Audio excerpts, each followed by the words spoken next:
During my first MotoAmerica race weekend on the factory Yamaha YZFR1 at New Jersey Motorsports Park, I was pretty uncomfortable on the bike.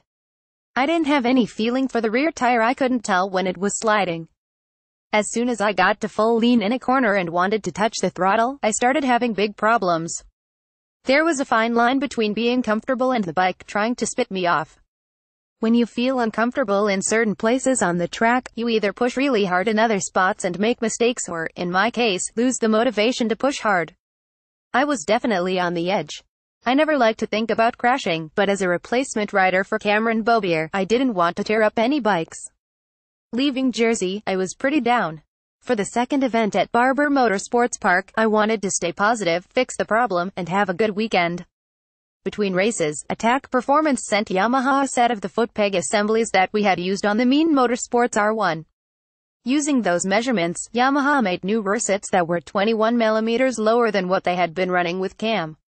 We also lowered the entire bike by 20 mm. With those changes, everything was better. I felt totally comfortable and in control.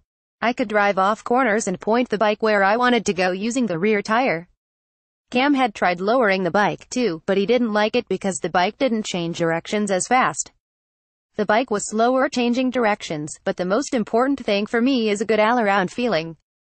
So I felt there were far more pluses to lowering the bike than minuses.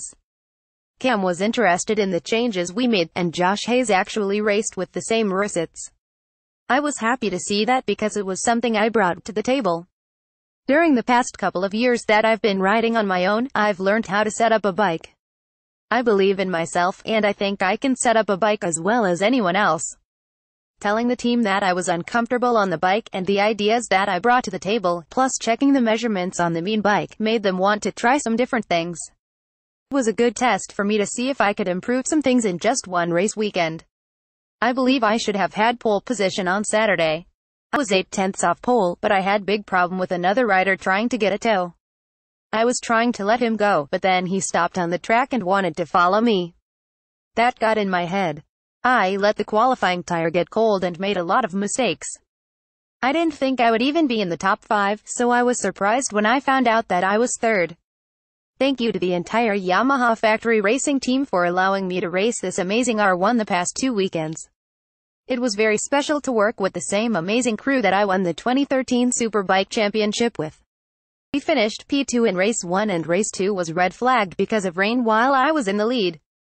They decided to restart the race, but Roger Hayden and I decided to sit out because we thought the track was unsafe.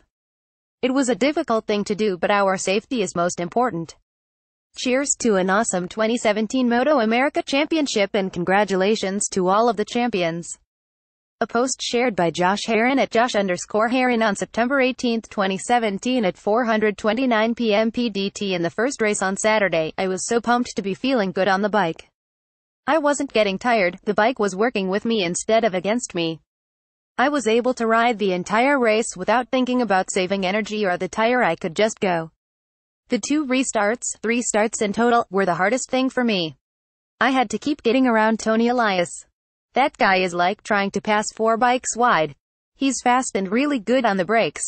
Once I got around Tony, I was able to catch Roger Hayden, but it took a lot to get there. On the last restart, Roger pulled away. I've always had a never give up attitude. There is always a chance that he might run wide or maybe get a little tired. I just kept pushing and pushing. I caught him, and then in the museum corner, I had a big front end tuck. Luckily, I saved it. We had 1 lap to go when that happened. I closed the gap, but I lost by 0.7 of a second. I have probably watched the video 50 times. There is a patch in that corner. Every other lap, I was looking down at the patch so I knew exactly when I was going to hit it and expect the movement from the front tire. But on that particular lap, I was really close to Roger, so I was paying attention to his back tire, and the patch caught me by surprise. Man, when that thing gripped, it almost spit me off because it wheelied. To me, it felt worse when it happened than it did watching the video. When stuff like that happens, it's always best to relax your body and let the bike come back in line. If you fight it, that's when you crash. With 1 more lap, I think I could have been there. That's the famous saying, right? Not winning was a bummer, especially with the way Sunday went. I got a great start, got by Roger, had a little bit of lead, and then the rain came. Make Herrin factory again. Part 1. New Jersey Motorsports Park. Josh Herrin reflects on his debut race weekend on the factory Yamaha Superbike. On the warm-up lap for the restart, Roger and I pulled into pit lane at the same time, before the red flag. I could tell he was thinking the same thing. Forget this. It's too dangerous.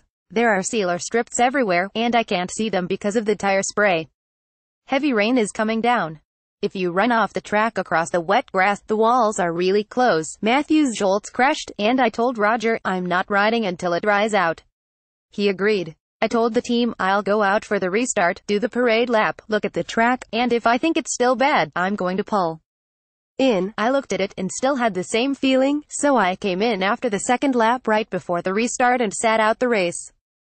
The championship was over, and I didn't feel like there was anything to gain. I didn't want to destroy the bike trying to get on the podium. And it was dangerous.